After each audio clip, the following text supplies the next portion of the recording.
welcome to Off the Shelf Reviews. I'm the Buddha. And I'm Gary. And today we're going to talk about Jaws 3D and Jaws the Revenge, starting with Jaws 3, which came out in 1983. Iain, why don't you give us the synopsis for Jaws 3? Do I fucking have to? Yes. Okay.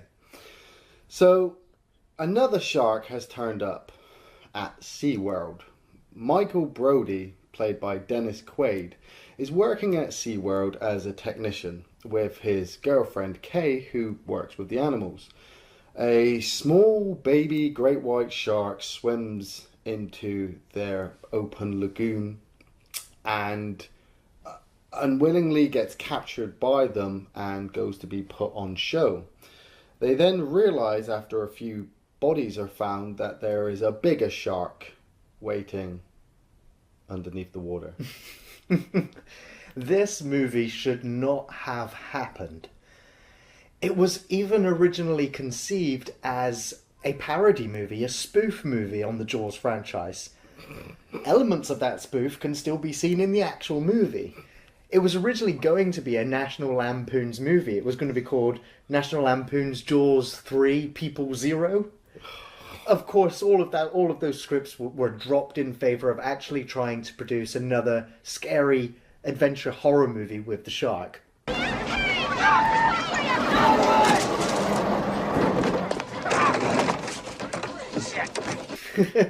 This film is a piece of shit. I fucking hate this movie. The 3D elements of this movie are just... It was obviously conceived and released at a time where 3D was supposed to be becoming a big thing, obviously with Friday the 13th Part 3D and Amityville 3D. And it's such a wasteful bunch of scenes. The first opening sequence, you have a POV shot, much like you ripped off Jaws 1 and 2, and then it bites into a fish, and we sit there for 3-4 minutes watching this fish head go bob, bob, bob. The annoying thing is about those overlong sequences is that the background image is moving at like super slow motion, where, well, I mean, the film itself feels like it's moving at super slow motion anyway, but those extended 3D moments just they feel like padded moments because they're just there, they're overlong. It would have worked in the cinema, perhaps, on the big screen when it's the first time you may have ever seen a 3D movie. Yeah. It might have had that impact. But watching like the DVD of it where it's not even in 3D, it just looks tacky, awful, and absolutely unforgivable. There's one shot that I couldn't get my head around. Was you have these two guys who are breaking into the lagoon to steal coral. Coral thieves.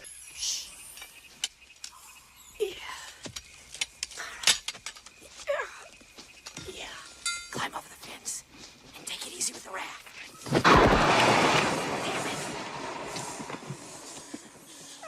You asshole. Coral thieves. And the camera focuses on a piece of reed, which is like in your face, and I'm like, really? This is your focal point? You know, we're here to see the shark attack and kill, and you know the Brodies be like, oh my god, you know, the shark is back. They don't even reference that. It's like Michael's brother turns up, or Sean doesn't go in the water. Why? Well, because there was some shark attacks when we were younger. Hey, let's go swimming. No, I hate the ocean. I've just sat and watched Jaws 2 and Jaws 1. You were like the focal points of the films then. The shark was like right up in your face, and the most you got is there were a few shark attacks. What? Yeah. Remember that shark attack I told you about when we were kids in Amity? Well, that's why he goes to school in Colorado. If our parents didn't live on an island, I don't think he'd ever get wet.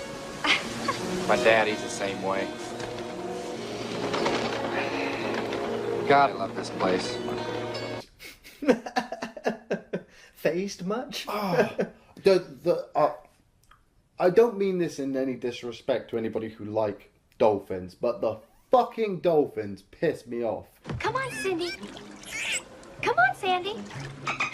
It's like, hey, look, we've got dolphins. They're awesome. They're gonna fucking go up. They don't like the shark. They know something's out there. And I'm like, who the fuck cares? We're not watching Flipper versus Jaws. We're watching Jaws 3D. We're supposed to be focusing on the shark and the Brody family, but no, where's Cindy and Sandy? They're swimming over there. How are Cindy and Sandy? Well, Cindy's okay, but Sandy's still nervous. Don't sprint, Sandy. You can go higher. Yay! This film kind of feels like an overlong commercial for SeaWorld. Although I'm pretty sure that SeaWorld would have kind of regretted that decision after seeing the entire movie. I think conceptually, as if this was just a standalone shark movie, the premise is quite interesting. Yeah. I like the idea that this SeaWorld, this one in particular, has this new attraction, which is the Underwater Kingdom. And I like the idea of having these long stretches of tunnels that just go to different sort of attractions within the park. Yeah. That's quite. Would be a reason to go. And having the idea of a shark actually being free in those waters and being able to smash those tunnels or being able to eat the instructors or the other animals that are in there. Yeah. I think the idea of it conceptually is really good. The material is there.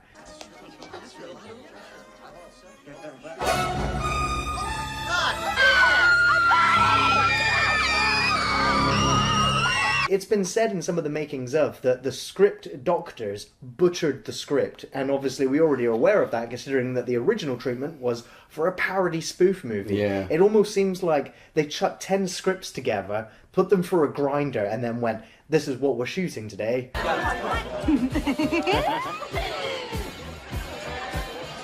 My fly's open.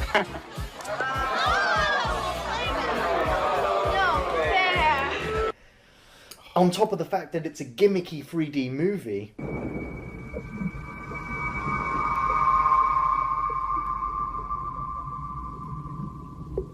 on top of the fact that we have none of the actors reprising any roles from the other movies, and not only that, we leave Amity behind. Yeah.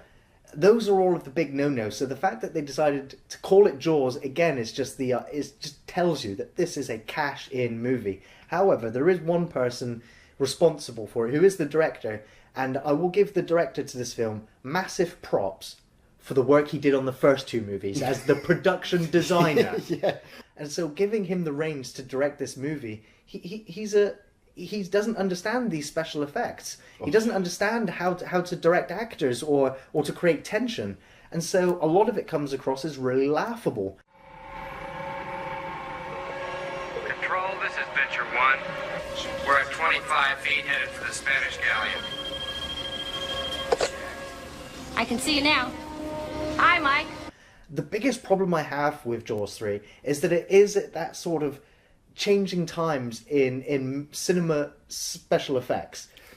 We're sort of seeing the changeover into more computer generated stuff and more green screen stuff, yet they chose to take the cheaper option, and you can see it evident, clear as day, when you see the shark just sort of suspended in what looks like space, just floating along, or the submersible when it's under there. It's one of the fakest things I've seen in any movie. And not only does it look bad, the special effects are unfinished. When it turns, when it's going underwater, it almost seems like the bottom of the submersible almost completely disappears. It is unforgivable how they managed to let that go. The special effects in this film are worse than the 1960s Star Trek special effects, I feel. And when we see the shark, when we finally see the shark at the end, because you see the baby shark at the beginning, the baby shark kind of changes size fucking more often than It cuts some. from real shark to their fake shark. Oh, the fake shark. When they have the fake shark in the tiny little pond and they're just watching it turn over because it's dying. I'm like, well, one, the water's like fucking ankle deep. Why the hell would you have a great white in here? And two, that looks more fake than the fucking fake sharks that we had in 1 and 2. So why the fuck are you showing this? What made the first and second film successful was the camera work of using for the shark, not the effects itself. When you see the mama shark and you just see her ass in that, I can't understand. Maybe you can explain it. I can't understand why she lives in that tunnel. She lives in a water pump tunnel that pumps in seawater from the outside. She lives in there for like half the film, and then she comes out when her son's being, or daughter, whatever, when her child is being killed. She reverses. The shark goes backwards. Tell me I didn't see that. Backwards out of the tunnel, and then swims towards, and Dennis Quaid's like, and I'm like, oh, I'm still watching this. I love that scene where they're all sort of sat there at the restaurant type area, and you've got that massive great glass sort of canopy there. Yeah. And they all look up and they're like in horror. And I always imagine the shark just looking at them all eating, going, Brody, nope, Brody, nope. There he is, there's the Brody, let's get him. That's it. The shark stops. It swims up to the glass and stops, and there's like, all right. Rah, rah. And then swims off, and it starts. It doesn't even really attack anybody when it actually reveals itself. You have Sean and Leah Thompson's character messing around on bumper boats.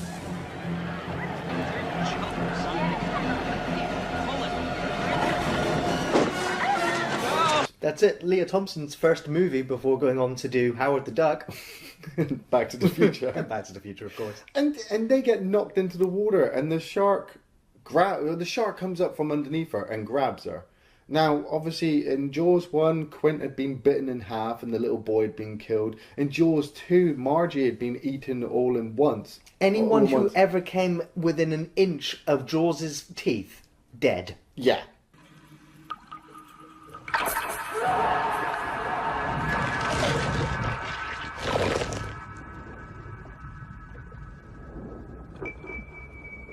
But not her. She gets a tiny nick on her leg, and they take her out and take her to the hospital. And that's it. What even annoys me even more is the fact that Sean's character turns up. They have a drinking contest. He gets hung over. Oh no, he almost has sex in the water with Leah Thompson. He gets hung over. Just throw it in my eyes. It'll work faster. Yeah, well, that's what happens when you stay up all night working at your childhood phobias. Then disappears for a little bit, then turns up on the bumper boats, and then he fucks off in the ambulance. And I'm like, well, there goes that set piece. I'm gonna go with Kelly. I think you should. Hey, what are you gonna do? I don't know. Almost completely pointless. Let's focus now on the British shark hunter. My favourite character in the movie. They die magnificently. That would really be a spectacular event, no doubt about that, huh? I can't remember the actor's name, but he's most well known for the short-lived Manable TV series, where he played a character who could turn into any of these animals in order to solve the crimes. And of course, when he turns up in this movie and he's just like, yep, I'm not afraid of getting in the water with these sharks. I've got all of this equipment. I've got this shark biting proof material. But you might feel a slight pinch. I'm just like... It will yield to pressure. So she might just get a little squeeze. I forgive the horrible corny accent. I forgive the really bad delivery because I still like that character. I also like his manservant. For Christ's sake, Governor. Remember Australia? Oh, don't worry, Jack. After all, it's only a little fish. The pin has to be pulled. All right. And it builds up to, obviously, we get the little nod as to how the shark might get killed, where he's like, yeah, I've got all of these grenades and I'm going to go in the ocean. The guy who runs the SeaWorld is just like, no grenades. And he's like, Lou Gossett Jr. Lou Gossett Jr., who's an Oscar-winning actor. The fuck was he doing in this movie? Is this all? Uh-huh. Give me some lights down there. Got him right here. Can't see shit down there. And get me some medical attention here, quick! And so my favourite sequence in the film actually involves the shark hunter and his manservant sort of going into the ocean, and they've got the idea about luring the shark back into those tunnels so that they can sort of seal it in there. And for me, it is one of the most claustrophobic, tense horror sequences for me ever. The very first time I ever watched this, but this comes from the fact that when I first watched this, I was at a very young age, and when you see that small confined space, and that the fact that the shark, this 35-foot shark, is in there and there's no room to move, and the instant that his rope sort of snaps or cuts loose, I was petrified. Because when that shark opens its mouth, it's pretty much from top to bottom inside that tank. Yeah. And there was no room for him to move. You can see him sort of panicking and trying to get away.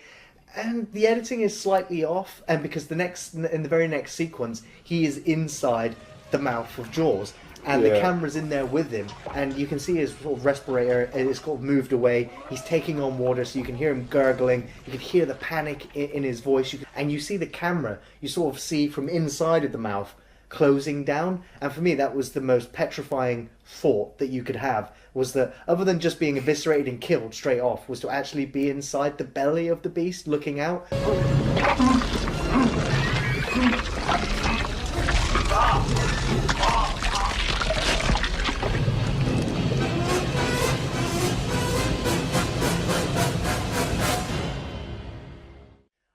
I still just find that absolutely horrific, and seeing it in film for me is very, very haunting, and also the most memorable part of the film because it was that gruesome to watch. For me, that part is so stupid. Oh man, it's just like we're going to make sure that the safety line is fine. Yeah, right. You know it's going to snap. Right? Okay.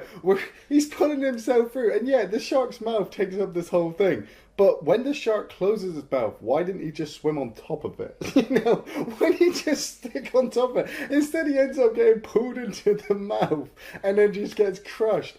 And that's where he stays. That's where he stays until the climax of the movie, where Dennis Quaid and the shark has floated or glided up to the control panel. You've had this really shitty 3D moment. Its head is in the control room. Once the shark has smashed that glass and it freezes there while the water pours in, it's fucking laughable.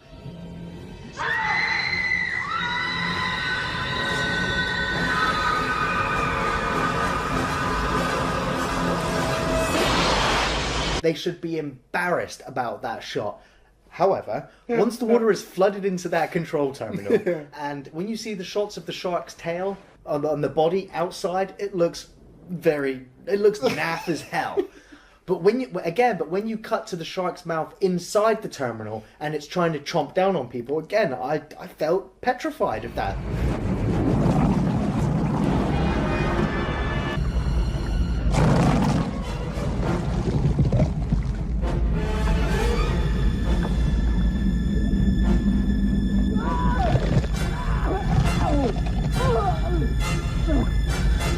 It's so stupid because Dennis Quaid and Bess Armstrong have put their scuba gear on, and he's like, and she's like, and then you realise you can see the grenade, so he goes over and he gets a bent piece of metal, or bends a piece of metal, and then spends a couple of minutes trying to hook the pin on the grenade. I'm like, oh, for fuck's sake. Fucking Lou Gossett Jr. has already swum off with some person. Why don't you swim off with them? Oh, because we've got to kill the shark. Really? Okay.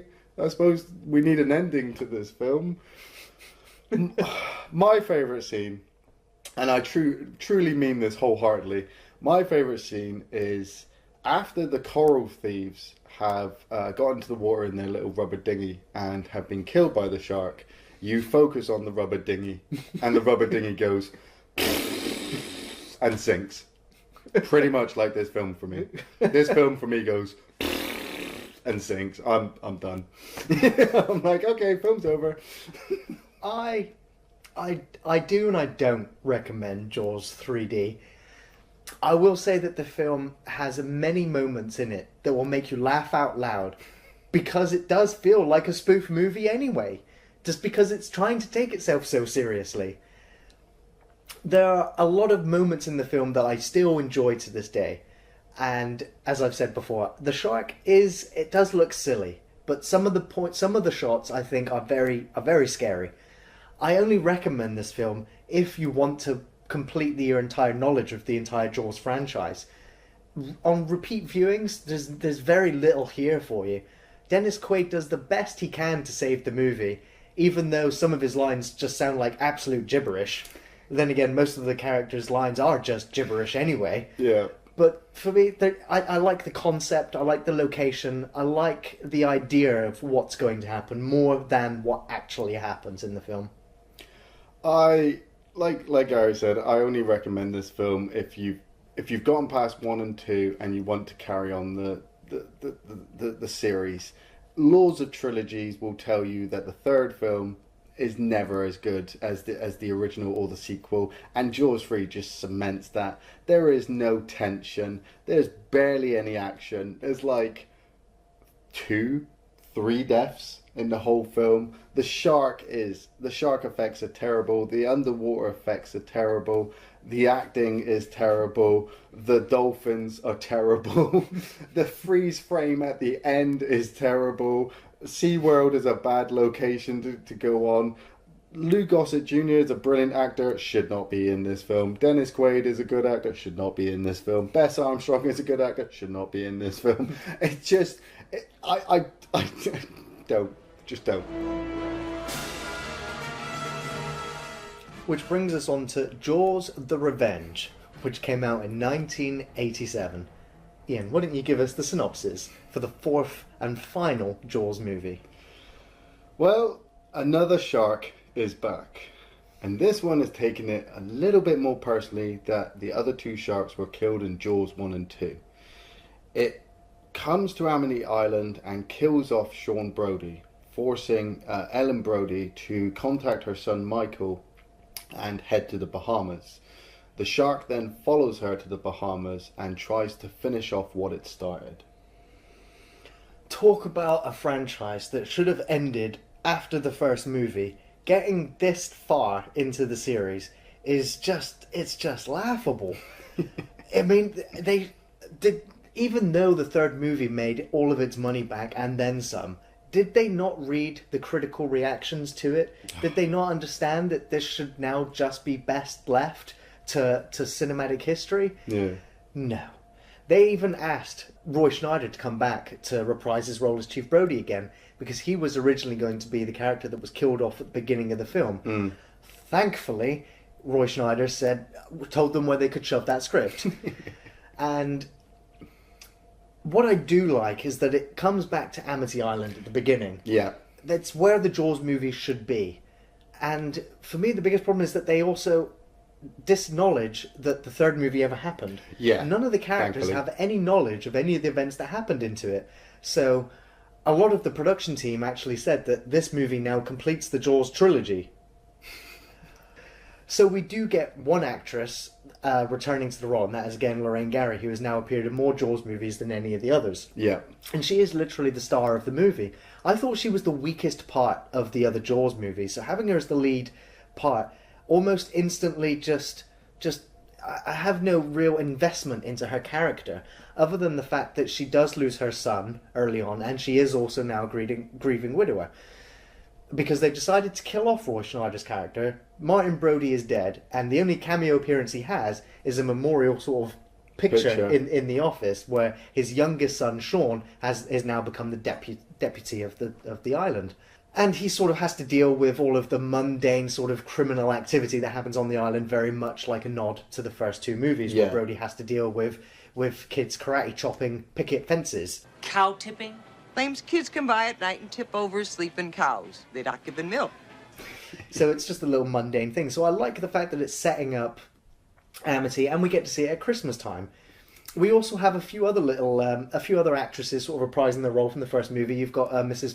Kinter. Yeah. She turns up for a little role, and also I think the mayor's wife or other colleague is also there and is sort of in the background. Yeah. So it instantly sets you back in that world very, very comfortably. We're given the thematic score from John Williams, which is slightly changed, and we're given the settings and we're given the characters. So you can sort of believe that this is going to be a proper Jaws movie.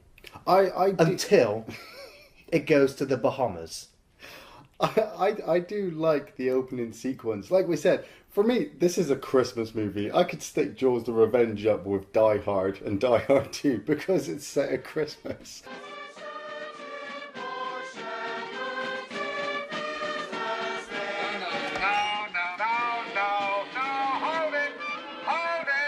But the opening sequence, like we said, you go back to Amity, you have the nods to Brody, and then you have Sean going out.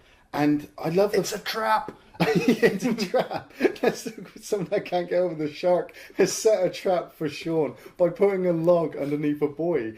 But it's so gory. The fact that the shark comes up, bites his arm off, and leaves him screaming in the boat, and then pulls him into the water. And much like paying a homage to the first film, like Christie's death, he's there in the water screaming his fucking heart out that he's scared shitless and he's gonna die.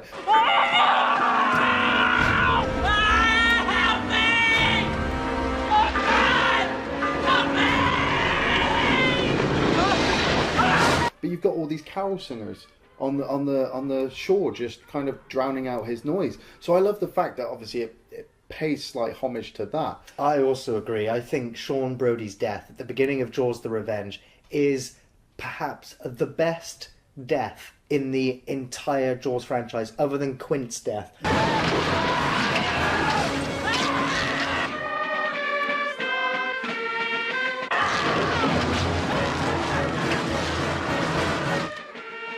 Yeah. It's horrible when you see the damage to the boat and the boat's just rocking there, and you know that the shark is just fucking with him before it brings him into the water and then pulls him down.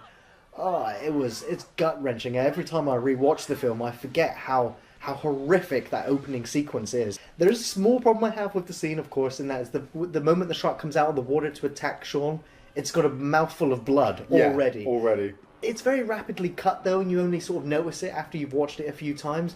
And for me, the movie ends there. It really ends there because the rest of it is utter shit.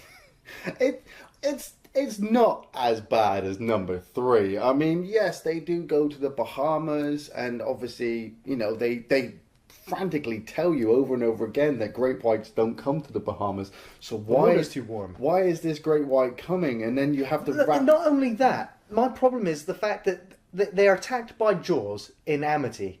They go to the Bahamas. 3 days later, Jaws is in the Bahamas. It's because he's so fast. He's determined. He's just like, you know, Did he hitch a ride in a tornado? Yeah, I'm gonna fuck this family up. Which is something that, you know, you can't really wrap your head around. This shark has a personal vendetta towards the Brody family. I mean, I like to imagine that in the first movie, before Martin, before he moved to Amity, had fucked with the mafia. And then obviously he'd moved to Amity, so the mafia had hired a family of sharks to kill him.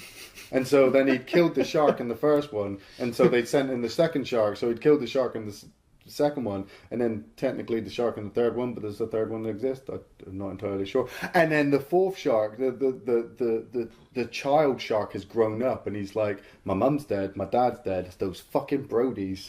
I'm going to chase them to the ends of the earth. Well, it's kind of up to you. You can decide whether this is the shark's revenge or whether this is Ellen Brody's revenge. Yeah. And the biggest fuck you that this movie gives to anybody that enjoys the first two movies at least is the insult that it gives to Martin Brody's character.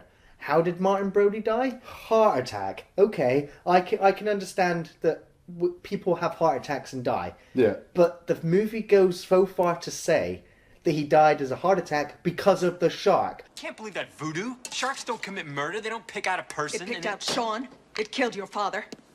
Dad died from a heart attack. He died from fear. The fear of it killed him. The shark gave him a heart attack. Well, it's the fear of the shark. Yeah, Does he look scared of the shark at the end of the first movie? No. No. Smile, you son of a... He did not look scared. He might have been scared, but he didn't show it. At the end of the second movie, where he's there with the power chain... You son of a... Does he look scared? No. He has mastered his fear of the water. He's killed giant great white sharks.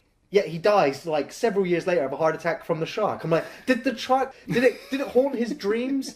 Because the rest of the characters keep having nightmares about being eaten by the shark. We do not want to see extended dream sequences of characters being killed by the shark, and then just to be, oh, it's just a dream.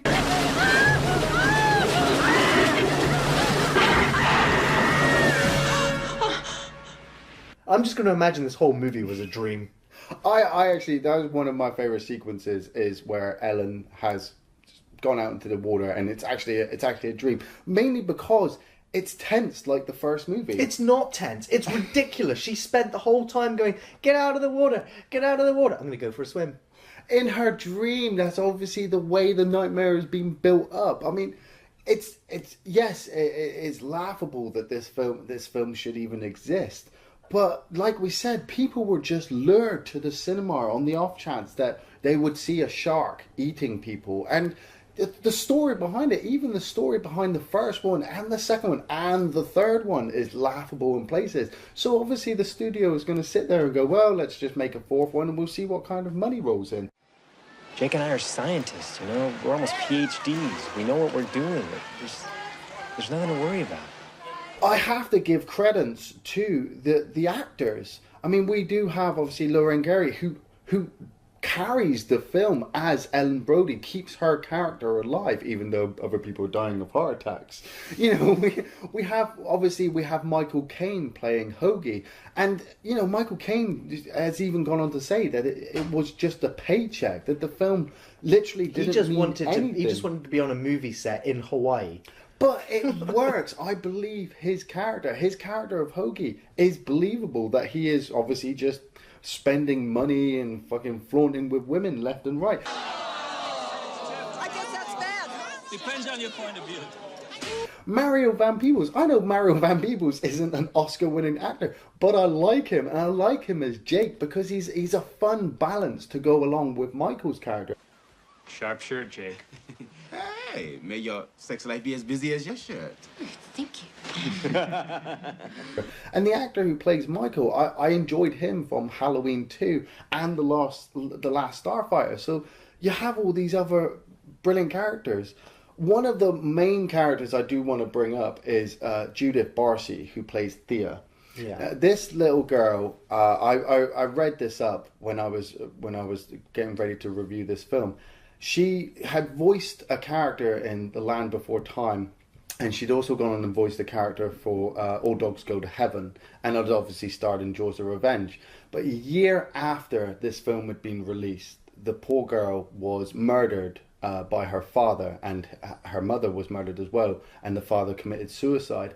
And so as much as I really want to hate this film, and I do dislike it, I respect it for her performance. She is a believable character, much like the kids from the first and second film. You know, when she's swinging out onto the water and she's on the banana boat, I'm fearful for her and for other characters as well, even though I know the shark is completely fake and the story is completely shit. Seeing her performance just kind of cements this film as part of the legacy. I agree, yeah, she gave a very charismatic child performance in this film, and you do again get to see the fear on her face that is genuine when the shark pops out of the water. Yeah. She gave a really heartfelt performance as a little child, and it is an absolute travesty what happened to her. But obviously getting over that, to bring it back into uplifting, the special effects on the shark, what the fuck were you doing? Yeah, there's a sequence where Michael is being chased and you can see the underbelly of the shark. You can see inside it. It's better than the floating fucking gliding space shark from the third one. But didn't the editor sit there wondering what the fuck he was going to do?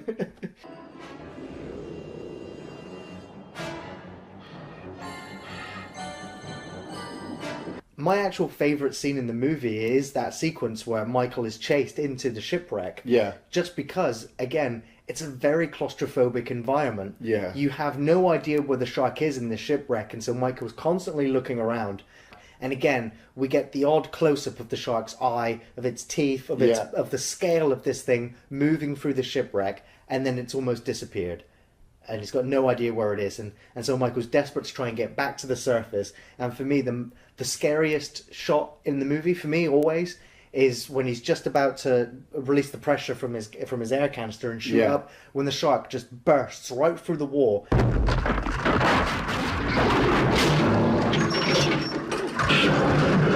Frightened the life out of me when I watched it as a child. I love that sequence. I love that sequence as well. I especially love that the undershot where the camera's looking up and you see the shark kind of swim over. Yeah. I know it's fake, but it's just the image of that silhouette just swimming over, knowing the fact that it's hunting you. You know, this shark purposely aims for them. It avoids killing people left and right for like in the first one, like that shark was doing. This one aims for the Brodies. It has a personal vendetta for them. She said it was coming. What do you mean she said it was coming? What do you know about it? Well, she's got the idea in her head that the shark that killed Martin and Sean is following the family. Hey, he's not talking about our shark, eh? But it works. For me, even though it's not great, coming off the back of the third one, I'm like, you know what? Let's finish it. Let's fucking finish it. Come and get me, you son of a bitch.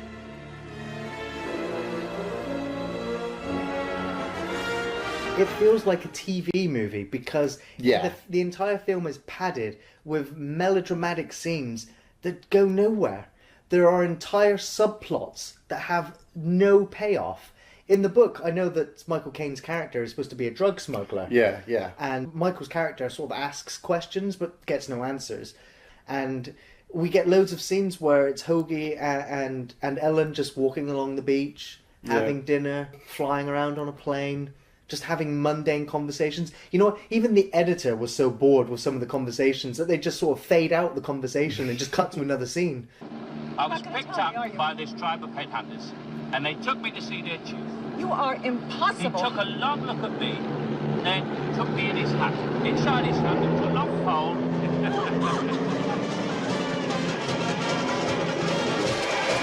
It's just like, where is this going? Don't forget the 2 sex sequences. Oh, yeah, I've always wanted to make love to an angry welder. I've always wanted to make love to an angry welder. I've dreamed of nothing else since I was a small boy. It's absolutely drivel.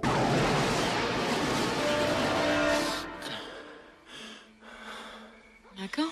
And so we get to the sort of climax of the movie where Ellen's just like, right, I've had enough of this shit. I'm going to steal their boat and I'm going to go out into the ocean and kill herself and feed myself to the shark because that will make it go away.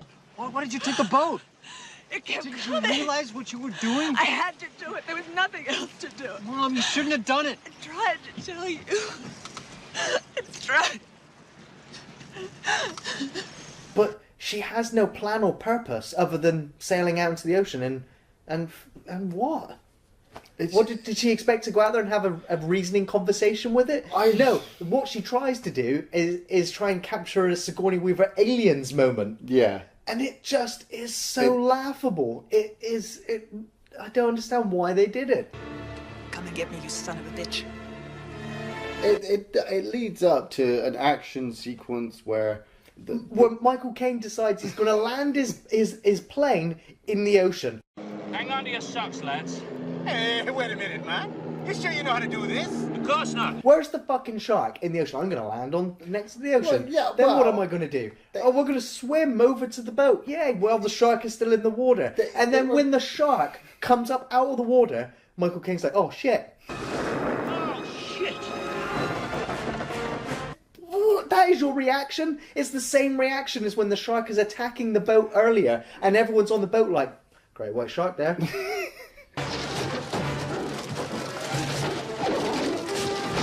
Jesus Christ. Well, they explain that obviously the shark is attracted to the electromagnetic pulses of the plane, which kind of gives an understanding to why the shark attacked the helicopter in Jaws 2. So, in a way, I feel that I generally, the first time I watched it, I genuinely felt scared that he'd been killed, much like the helicopter pilot. And then I was relieved to see him climb up the side, because I was just like, yeah, because the shark's really going to continue to eat the plane instead of him. Wow, it pulled the plane down, hoping to get to him, and he opened up the other door and swam up. And then he gets onto the boat, absolutely bone dry. The breath on that thing. You are alive. Oh, let's get out of here, Alan Brody. Oh. Yeah. Which brings us to the ending. Now, I really enjoyed the TV edited ending to this movie where Jake has created this device to cause an electromagnetic pulse to sequence through the shark and to kind of give it a heart attack or an aneurysm or something and bring it out of the water. And Jake is killed off. He falls Well, off. we the don't edge. really see him killed. We see him in the jaws of the shark, and he's he's dead. He's still alive in the very last shot. We see him when the shark's swimming off. That's just bad editing. No, we can see that he's still struggling in the teeth of the shark. And ultimately, for me, Jake dies at that point, and the focus, and in a way, the focus is put on him because all the way through the film, he's like the funny sidekick, so that when he dies, he's dead, and you generally feel bad because you realize, oh shit, Jake was quite good. Years later, after watching this on TV, I watched it on DVD and saw Jake live, and I was like, what the fuck? Michael, you got a minute! What the fuck have you just done? How? Because, like you said, we saw Jake in the shark's mouth and the shark swims down into the water. And then 2 minutes later, the shark is coming back. So are you telling me that the shark has swum down so far and gone, not Brody? And then dropped him and come back. And Jake's like, I'm bleeding profusely from multiple wounds. I'm in salt water, so it's stinging like fuck. But I'm going to swim to the top because I'm going to crack a couple of jokes. What took it so damn long, man? What the hell are you doing alive, huh? I told you, Uncle Jake's equipment don't crap on it. And not only that, it's the fact that the ending that we watch where he survives, Ellen is just sailing the boat straight into the shark that's roaring like a fucking T-Rex at the boat because it's in agony because of the shocks that it's receiving internally. Sweet Jesus, we're heading straight for it. Come about, Ellen. Ellen, come about. And so she just rams it into the shark, and then the fucking front of the boat explodes. Smile, you son of a bitch! And then, just to insult the audience even more, it cuts to footage from the first movie of the shark sinking down. You can still see, like, the barrels that were attached to it going down with it. And I was like, what were they doing? And then, of course, you have the other ending where we actually see the shark is sort of hovering in front of the boat anyway, being paralyzed by these shocks. And then we see it get impaled by the boat. The front half of the boat sort of snaps off, and then we watch the shark go. Actually, no way. We watch the shark guzzling and spitting out kind of spaghetti bolognese style Dawn of the Dead blood effects. Before it eventually sinks down into the ocean. I prefer that shot because it makes sense. Yeah. Having the shark explode like it did in the first movie makes no sense whatsoever. You'll feel like you had a lobotomy once this movie is finished. It is absolutely dreadful. I do not have a favourite scene from Jaws 4 other than a few occasional shark scare moments. It is dreadful on every level. The script's bad. The dream sequences are bad. The shark effects are bad. The characters are bad. The location is bad. The making of the movie is bad. It is bad on every single level that I cannot recommend it even for a good time funny movie to laugh at all.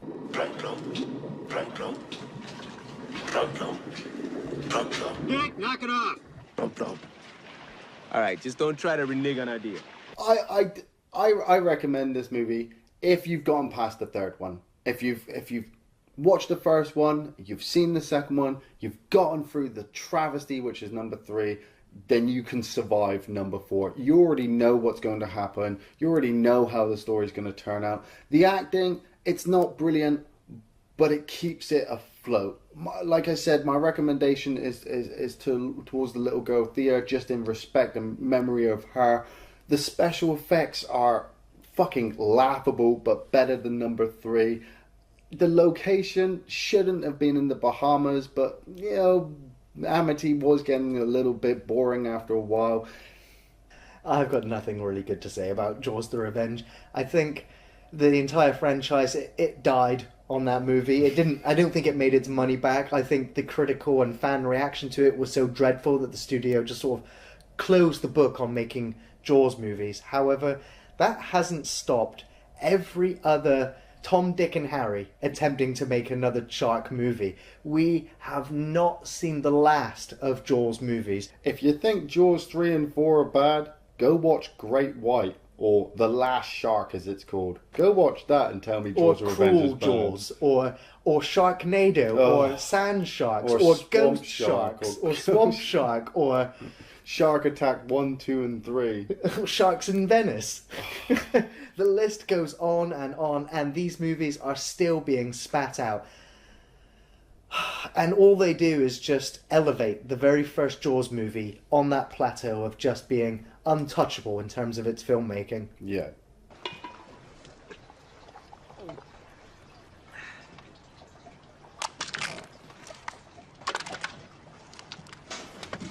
Thanks for watching Off the Shelf Reviews.